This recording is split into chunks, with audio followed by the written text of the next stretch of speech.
3 games under the belt then, ladies and gentlemen. 4 more to come today.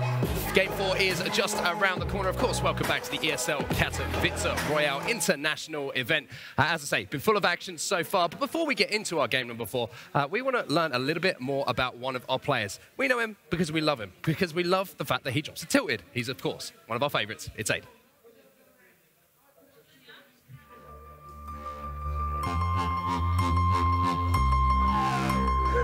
My daily routine, waking up whenever I want. Usually after that, I eat breakfast, shower, and then I just usually stream all day. Just stream, and sometimes after stream, I'll just practice. Just practice. I really just play the game every day, so I guess that's why I'm here. I guess why most people here, they just play and they grind. I got into Fortnite by actually watching, I saw Dr. Disrespect playing, and then it was really just popular. People from school were playing it, so I wanted to play with friends. And then from there, I just got addicted to it. My biggest strength, definitely getting early game kills, getting the points early, and then not having to worry about points and kills later and just go for placement. If I had to describe my play style, I'd definitely say aggressive player.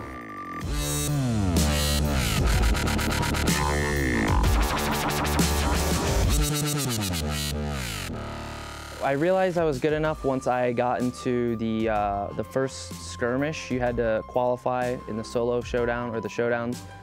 Once I got in there, I did really well, made it to my first skirmish, and it just took off from there. Becoming a better Fortnite player just consists of grinding. You gotta play every day. You gotta dedicate.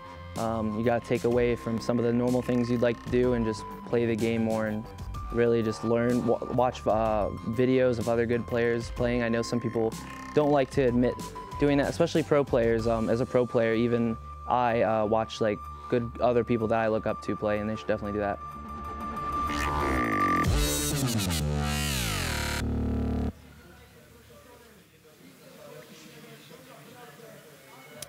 Fantastic stuff there from Aiden, with some complimentary wobs as well. I love that backing track. I mean, me and Lothar were getting down to that one at the end a little bit. We luckily weren't on camera there. I'll save your blushes. I'm sure that someone caught it. But obviously, loads of fun, Aiden. It kind of burst on the scene with the epic battle with Nick Merckx in Tilted Towers, and he's here today. Unfortunately for Aiden, though, currently the first 3 games haven't been so great. He's sat at 76th. Currently, so some of those fights haven't gone his way. Obviously, as you said, we're only 3 games in. There's plenty of time, but I think the focus on NA, that's where I want to go for this next game, because we've seen a lot of focus on the European players for the first 3 games because they've been putting up the results. That's very true. And welcome to the desk, Lothar. Oh, obviously, hey. you were introduced with a little dance and some wobs. I'm really hoping it got caught on camera, by the way, so that we can bring that back up. What's been impressed you so far in the tournament? You've been sat backstage for the first 3 games. First thing that comes to my mind is that the production is doing a fantastic work. It's when we're just sitting, you know, backstage, we're getting hyped just by watching the games. It's insane. You see all those early game fights that were really well presented. We can have like an inside feeling of what it is to fight early in the early game of Fortnite, you know, and it's something that I feel like viewers didn't have to experience in the previous matches. Okay, well, let's touch on those North American players. Sure. We should point out as well that there's 17 North American players in this 100-person lobby. So 17%, got that maths, absolutely nailed it, of the players from North America. We're not going to see, you know, them completely fill in the top 10, 20 because of the fact that they are outnumbered in this tournament by some of the other nations, but they're putting up some pretty decent performances at the moment. There are players in the top 20 as we were looking through the standings. I know between 10 and 20, you've got Animal, you've got Zextra, you've got 72 Hours. At this point, that's a good place, and we've seen people in the Polish tournament jump up higher as well from that 10 to 20 spot. 1 or 2 good games for somebody like 72 Hours who's already on the board can easily put him towards the top of the standings and maybe even look to secure the trophy. I want to touch on something with you, because obviously we're coming up to game number 4 now. We've got 7 games to go. This is kind of, well, it's the middle game, isn't it? It's where it's kind of we call it the swing game, shall we say. Is this where, if you're in those 10 to 20 spots, that you maybe start thinking about changing your drops if things haven't been quite going your way, or maybe changing the way that you're playing the game? From your pro, obviously, background and what your experience, what would you suggest these players be doing? Solos is so different than duos, that's first of all. In duos, you have your drop. If you win it, you have it for the rest of the tournament. In solos, you might actually, even if you win your drop, initial drop, you might actually think about changing your initial position, since there are so many players that are lacking the context of the early drops of other players, and it can be aggressive towards you if you have a big POI. But at the same time, what is worth mentioning, there's a different point system that we use at this tournament. An example, first place, 65 points. Second place, 58. Only 7 points difference. But if you go lower, third place has 56, then 54, 52, 50. The small difference that we have between those placements is actually very rewarding towards players that are consistent. So the people who are doing well, they're going to stick to their guns and they're going to just do what they do well. The people who are lower on the bracket, they need to change it up. They need to be more aggressive in the early game and then get those placements point later in the game. And that's exactly what a player like Jules, who won the third game, did. He redeemed himself from the full damage in game 2, wins the game 3, puts himself in second place. Well, game 3 is done and dusted. It's time for round number 4. Gentlemen, it's over to you. Take it away. Loading in round 4, dropping on with Skite, who we know is one of the top European players. And he's been doing pretty well for this tournament so far. Lofar, is there anybody that you think we haven't featured or that you want to see more from in this game as we reach that halfway-ish point of the tournament? I would say Aspect, but he's not doing well so far, man. Him and Animal are doing well in scrims, always like doing well in tournaments and so far. But in solos, man, he's dead last right now. So I hope he will pick it up and get some early game kills and, you know, just get a starting position. But here at Happy Helmet, we have a lot of people. Yeah, a lot of people. There's Aim Hero there from Korea. Now this is Vilex and Fa. Trying to trade over this house. You mentioned Aspect. I'm always keeping my eyes to see if he comes up in the action feed because he lost every single one of his first fights in the first 3 games. And that kind of thing is not what we were expecting. We weren't really expecting Aspect to be on such a back foot in the tournament early on. Slow pace start for Vilex and Fa. You will be also able to say who has a good mindset later in the stages. But let's focus on this fight. It's starting a little bit slow. No one has any mats. Probably also very low on equipment. Maybe no shotguns as well. Dual pistols now for Vilex as he's trying to get through that floor. Oh, there's a trap! It's gonna get him! Far ends up falling. Vilex picks up the elimination. That is so much value right now. First elimination. Early in the game, 150 mats, right? You get that right off the bat and 50 HP. That puts him in a fantastic spot so you can rotate earlier because if you gain 150 mats just by getting a kill, but let's focus on the Stompy and who is that? Another trap goes down. I didn't quite see. It may very well have been Keolis. Who's trying to just get his way through that trap. We're back over into the polar area as Stompy and Keolis. This is the wide angle on the fight. We were just seeing, wow, Keolis just takes him out with that one shot, one elimination off that heavy shotgun. Hey. Everyone is so aggressive in the early game. I love it.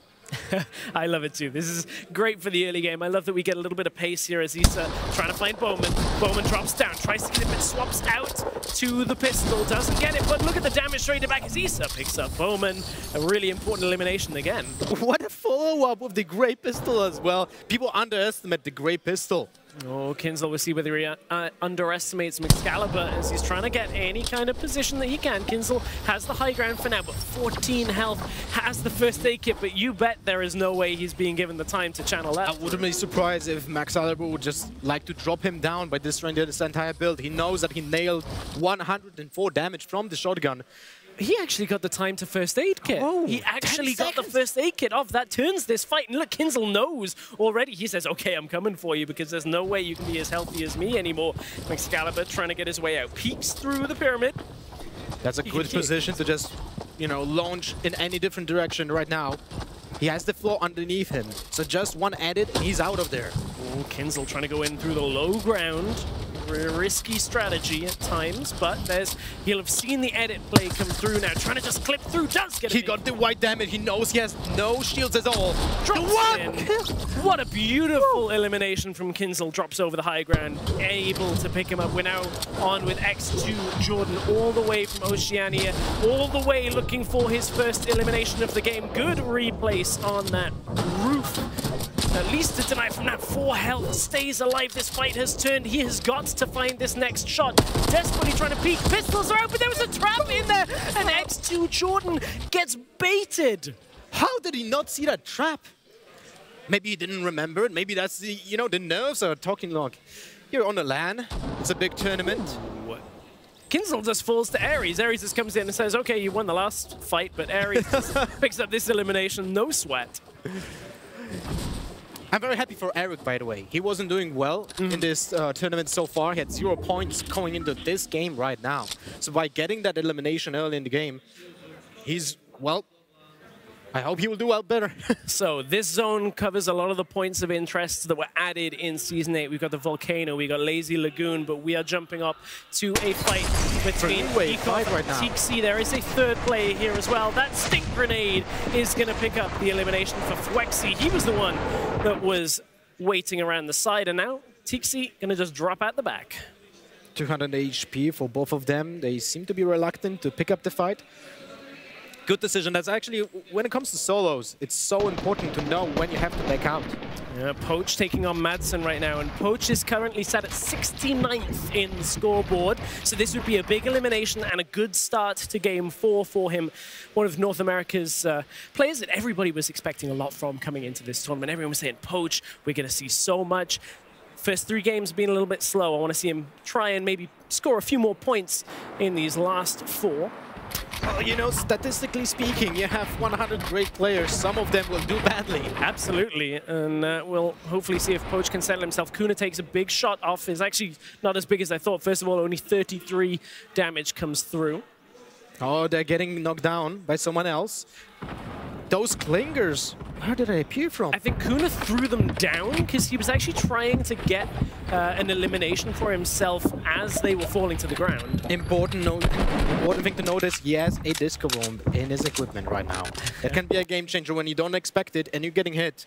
I heard a couple go off in the late game, in the last game, where he does that disco grenade, comes out and everything kind of changes the complexion for a few seconds. And he's looking for Saf. Saf, again, another player that everybody was talking a lot about, but hovering at the bottom of the standings so far. Will run for safety for now, though. Doesn't take an engage. We're going back to Poach. Yeah, Poach and Madsen. Right now, as the zone is closing in, they do have a decent way to go. So this basically is a fight to see who lives to see the next storm.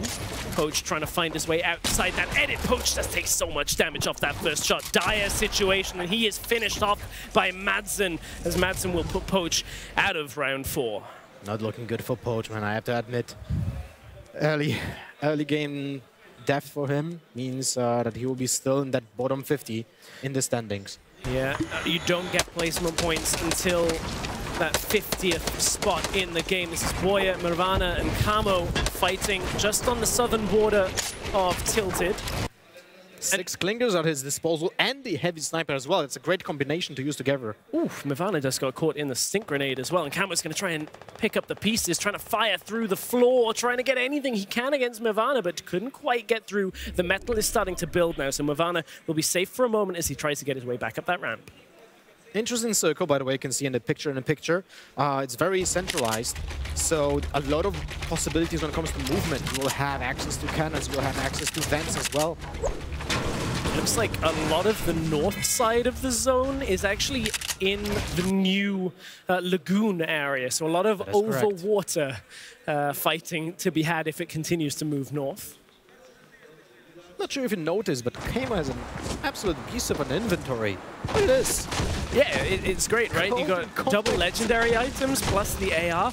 I feel like the only thing he's missing is if he could stumble onto a vending machine that has a rift to go or a launch pad, he'd be like, oh, great, everything's good for the late game. I mean, this meta is currently revolving around this mobility item late game, so having launch pads and rift to go is super important. But here we have Blacksu from this stream.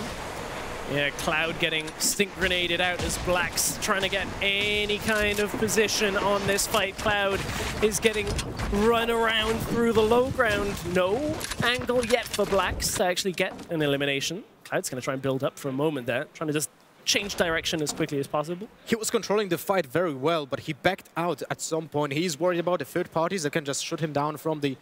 not shoot him down, but just shoot it from different angles and just lose health for no really big reason. He can still be passive He is inside of circle, if I'm not mistaken. So it's all good. And this is where those passive moments come through. We were talking about placement points. Right now, unless you really have to move, there's no point in taking a fight, and that's what a lot of players will play towards. You can see how congested this area is around Dusty. As Demo, this is such a commonplace for him. We've seen this at least 2 games out of the ones that we've had. Demo just sat top of Dusty. He's just going to peek out the window. He knows he's safe because no one's going to pressure him from here. No one's going to try and take the fight and look for an elimination. That's a great position to be in, since you have natural high ground from the east. And he's above, no, 1 damage below the Storm Surge. Remember, the Storm Surge mechanic deals lethal damage if you're not getting above it. And there's, you know, no possibility of just getting out of it unless you get that hit. So having stink grenades is a fantastic thing to play against Storm Surge. At this point, we're going to see Demo start taking long-range shotgun shots just to get above that threshold. Any damage. Here's someone drifting. Oh, get that just guy. Fire at the sky at anything. 1 hit. We did just see a rift come through as players are starting to move towards this zone. It is Storm 2 going into Storm 3. Starting to see a little bit of congestion around the edges of the lake, but nothing too much to write home about for now. Aim Hero. Gonna see if he is the anti-hero for DMO's fans. As Aim Hero, we've heard a lot of talk about this player from South Korea. Now DMO is the one taking the fight to him. Aim Hero needs to be prepared. He has invaded DMO's territory, and now he's gonna have to fight. He's wielding that silenced assault rifle for now, and DMO does back away, at least for now. Well, he would have to, you know, assert dominance. And when he did that, he's just going back to his spot. I mean, now he's doing it on Flexi. The same thing. It is important because those people will just be passive against him. But he's going for the fight. He edits and actually didn't get punished too hard now, as only 30 health dropped from him. DMO says, okay, maybe I don't need to take this. You know, remember, he was below the threshold. This is why he got so aggressive. Exactly, like looking for any damage he could, but as the players have dropped as well, so has that Storm Surge, and a lot of people now in DMO's territory. We got BloodX, one of the big European players, Bizzle here, who we saw win a game earlier today. Massive name that we're expecting a lot from, and he has already performed quite well. DMO just ended up falling to Flexi. He was just erased. Instantly, one shot, another elimination as Flexi takes out DMO, and DMO was playing so confidently on top of Dusty. I mean, he had a lot of HP. He had a purple shot as well. And I'm pretty sure that's out of the elimination rounds here, as we will continue to track this as 72 hours. Is one of the players we were looking coming into this was sat in the top 20. Now will try and get himself into a position and look for more fights. 62 players remain in this game, so that was DMO falling out before the elimination threshold. 72 hours to hit his own ramp with that clinger. Careful, 72. You gotta make sure you don't take yourself out with those clingers. As we continue with Smeeth. Not so bad on the inventory himself. Again, mobility is lacking. It's something we're come to expect from Season 8. What are you talking? He has a turret. the static mobility. It has a seat, you know? So. Exactly, exactly. But good to use as a floor piece if ever you want to keep yourself alive. It's 1k HP on a floor, so if you're getting, you know, just assaulted from the top, you can just still use it as a very good cover. But he was going back mid-throw. 54 HP, but he got a good shot. Oh, Metro says, sit down, Jesse. Heavy sniper through the wall. Picks him off with that shotgun. Well, that's where you see Heavy Sniper coming in as a... After the nerf of the Deagle, Heavy Snipers are coming back into the metagame if you just want to go through those builds. And it just destroys anything. Apart from the containers, actually. Because it deals 1k damage. Good enough to just go through that brick wall, though, and just follow up with that shotgun. Here we can see the players still alive in this game, as Kesa is the player we jump to. Oh, Nero just eliminated himself. He jumped from 60 meters. There's a cannon. Here we go. Remember, you can't move while you're being shot out of it. So there's you here. If you don't have redeploy, he has to redeploy. Kesa carrying the redeploy. There is no way he's getting to a safe spot without that redeploy. He was firing all the way through. As Keenstar, our point leader, still trying to get himself into the zone. But I really love the introduction of cannonballs. Like, first of all, it's a new mechanic that we never had in the game before, but it also gives a purpose to the redeploy. So Yeah. you can actually think about, maybe I should drop those bandages, take the redeploy since I have the possibility of using the cannon. It gives you a lot of mobility that you previously didn't even have the chance to use. And another Season 8 mobility edition, those volcanic vents. These players are all fighting over one of them as well. They can be so pivotal for those rotations towards the moving zones. And right now, Dementos just trying to peek out anything that he can. You can see Saf is there, Provoked is there. On top of your screen, you got a few more of the players that haven't been doing so well in the standings. Jarko's the winner of the Polish tournament last week, just got an elimination as well.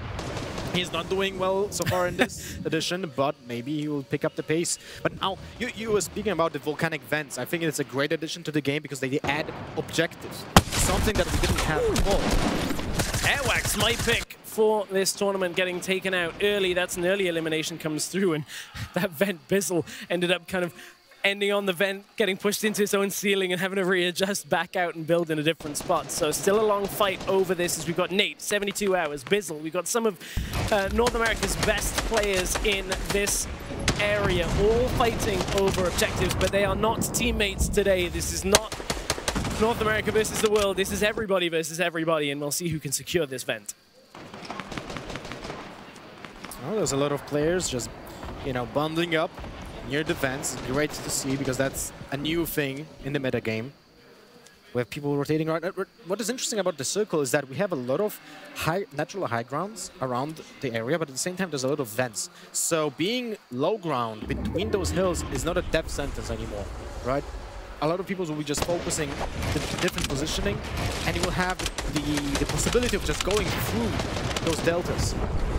Starting to get a couple more eliminations, and we are into the points now. 47 players remain. Bizzle hasn't moved. We've got Isa, Zate up on the high ground as well. Jarkos, the Polish winner, is there. 72 hours down in the valley between the mountains. You can look at Skite down below, sitting comfortably. Sitting comfortably. Let's see whether the zone moves in his favor as well.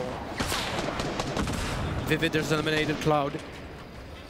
Vivid, one of the players that really started showing up last year. Isa, did you see his equipment? 1 rift, 2 launch pad, and now Zaid, 1 rift, 1 launch pad. And on top of it, the Sting Grenade as well is going to help. A lot of people underestimate them, but in competitive games, when people are all in these enclosed spaces very commonly, you can get so much damage, and it's a zoning tool. It forces people to move out of where they're hiding, so don't sleep on them in competitive. Oh, one of my favorite tools in the game, since they provide you defense and offense at the same time.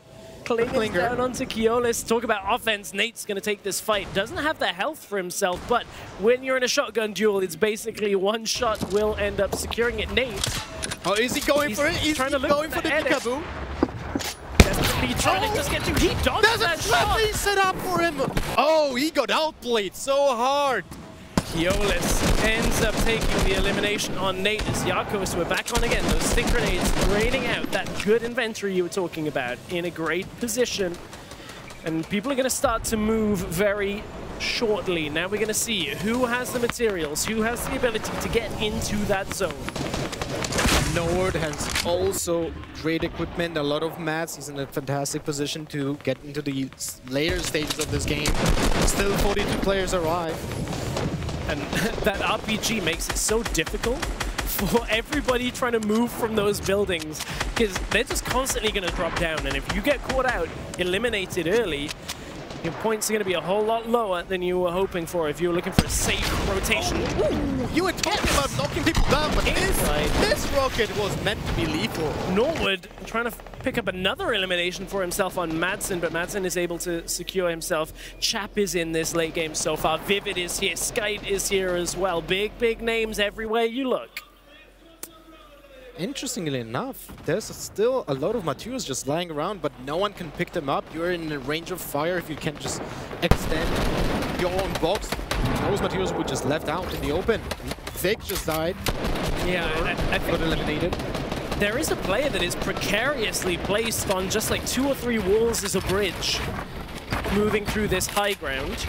Didn't quite catch who it was. I think it might have been Yakos, but we are on with Norwood, who is in a similar situation for himself. From what I can see here, Bizzle is in a great position, but he's just extending a little bit down towards the circle, but he's being caught off guard right now.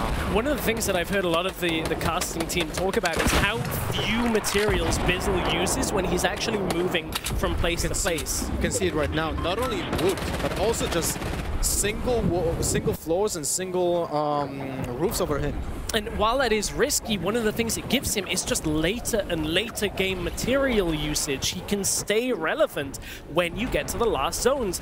We'll see whether it gets punished though, but it's one of those player traits that we expect to see players start playing around when they know who they're going up against. I think that's a viable meta choice.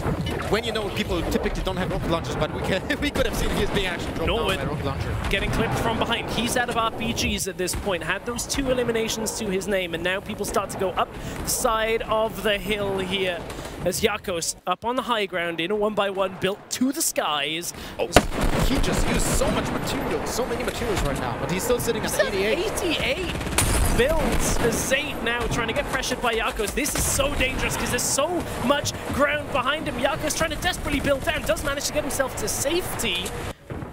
He's sitting at over 100 HP, but all those stink grenades.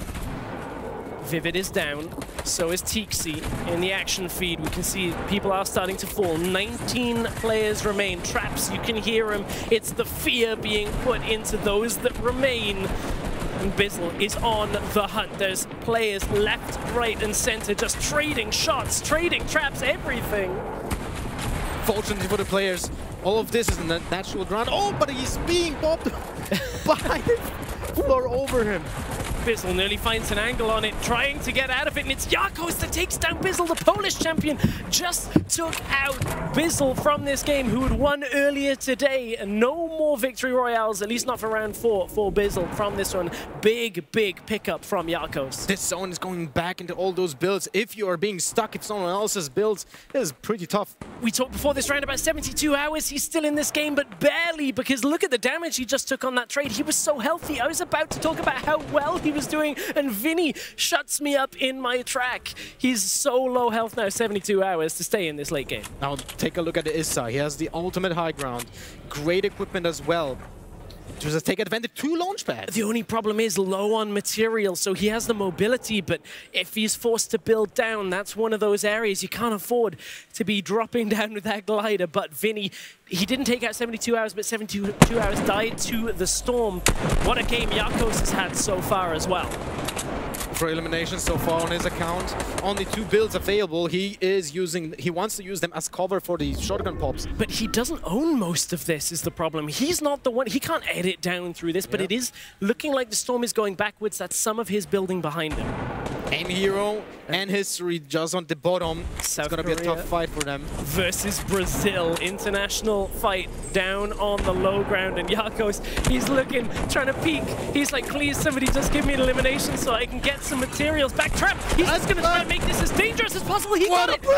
He actually picked him up. Oh no! Oh yes! The launch pad, Yakos, he drops in. I was thinking the same thing. I was like, Yakos, this is such a masterful late game for him for now. It's 3 players remain. Yakos, it's Poland, Brazil, South Korea remain here. The trap is going down. Yakos looks for that trade. Damage as he falls, but into the storm he goes. Yakos, if he can pick up an elimination, that would be it. And Aim Hero is the one down there as Yakos gets trapped in the zone. Yakos is eliminated from this. It's a 1 versus 1. History is taking on Aim Hero, as Aim Hero was the one that picked up the elimination from that. Aim Hero does it for South Korea, picks up a 4th elimination and the victory royale. What a finish. Whew, so exciting. When I saw Yakos just falling down, I was like, oh no, he has 2 builds available, there's nothing to attach to, but he saw the launch pad in this zone. 200 IQ play, also the trap that he just put. Yeah. It's fantastic. But let's just talk about the victory round. Yeah, we got to talk about Aim Hero, because this is one of the guys that was talking up a big game on Twitter, talking about how nobody needs to land tilted. Didn't matter whether tilted was part of his game. Aim Hero picks up round 4, victory royale. Good late game performance. Great late game performance out of Aim Hero, as you can see on screen just how much it means as well. He's like, oof, got away with that one at the end. Incredible late game stuff, action, drama. Almost killed you at the end there at one moment. Your heart was in your mouth as Yarkos took the leap of faith. But, I mean, we've got to give huge props. We talked about how we wanted this to be an international tournament. We wanted all different nationalities to step up. South Korea, very much now on the map. A big win there in the final game. 4 eliminations as well coming in for Aim Hero. He couldn't have wished for more. Yeah, massive. 85 points comes from that. So what a good performance. Like, that was such a clutch late game as well. That could have gone any way, I think. That is true. I feel like everyone in the late game could have won that game, but at the same time, you know, when you have such an aim, like Aim Hero, and you get that shotgun blast for over 114 damage, that's just game deciding. And it did decide, you know, the win for him. I think this is the first South Korean win as well on the international stage. So here's Circle. But I love it, man. South Koreans are just fantastic in games in general. Yeah, I mean, look at those 3 nationalities we had in that final circle. We had Brazil, we had South Korea, of course, Poland, and we had Yarkos. Poland, of course, Yarkos. And now, for those of you who might not be aware, Yarkos obviously won the solos competition last weekend. He's not happy with that. He's here to play. I mean, I know a lot of people say, oh, then keep on talking about Yarkos, but I want to talk about, like, that was a different playstyle out of Yarkos from some of the way he was building to the end game. A little bit in the Polish tournament was slow and steady. This game, he's a late game, I'm going to crush everyone, like, try and get every angle from the high ground. Really impressive performance from him. Yeah, fantastic stuff from him. But we need to we need to sort of Take a talk break. a little. Well, before we do that, I want to just highlight again Aim Hero with the win there. You can see it on the bottom there. 4 eliminations to come. A little bit of history for South Korea here on the big stage, making a name for themselves, and certainly a name to keep an eye out for as we move on in the tournament. But that is going to do it, gentlemen. Round number 4 is done. South Korea is on the map. We're going to go for a break, and of course, when we get back after round 4, it's round 5. It's getting easy, this.